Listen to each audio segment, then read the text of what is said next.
Telugu సీఎంల భేటీపై YCP చేస్తున్న విమర్శలకు అదే స్థాయిలో కౌంటర్ ఇస్తున్నారు టీడీపీ నేతలు. దీంతో రెండు పార్టీల మధ్య డైలాగ్ వార్ నడుస్తోంది.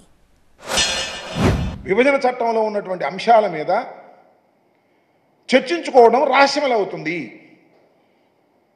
బహిరంగం కావాలి కదా, మీరేం ప్రత్యక్ష ప్రసారం ఇవ్వాల్సిన అవసరం లేదు. ఇది జరిగింది అని రేవంత్ రెడ్డి గారు, ఇది జరిగింది అని చంద్రబాబు నాయుడు గారు పాయింట్ టు పాయింట్ చెప్పాలి కదా.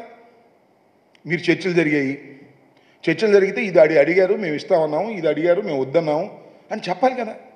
చెప్పకోకుండా రహస్యంగా దాయవలసినటువంటి పరిస్థితి ఎందుకు ఏర్పడుతుంది? దీన్ని ఆలోచించవలసినటువంటి అవసరం ఉందని మనవి చేస్తున్నా.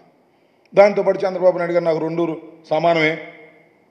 చంద్రబాబు నాయుడు గారు, మీరు ఆంధ్రప్రదేశ్కు ముఖ్యమంత్రి మర్చిపోవద్దు.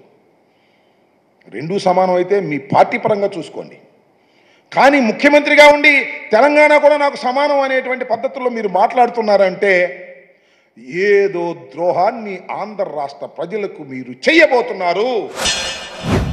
మీరు ఒక చంద్రబాబు నాయుడు గారు అంత సీనియర్ మోస్ట్ లీడర్ ఇమ్మీడియట్గా ముఖ్యమంత్రి అయిన నెల రోజులు కూడా కాలే రేవంత్ రెడ్డిని పక్క చీఫ్ మినిస్టర్ని రిక్వెస్ట్ చేసి మన ఇద్దరం సమావేశం పెట్టుకోవాలా, నేను వస్తానని చెప్పి ఒక అడుగు తగ్గి ఈయన తెలంగాణ ముఖ్యమంత్రి సమావేశానికి పోయినాడు.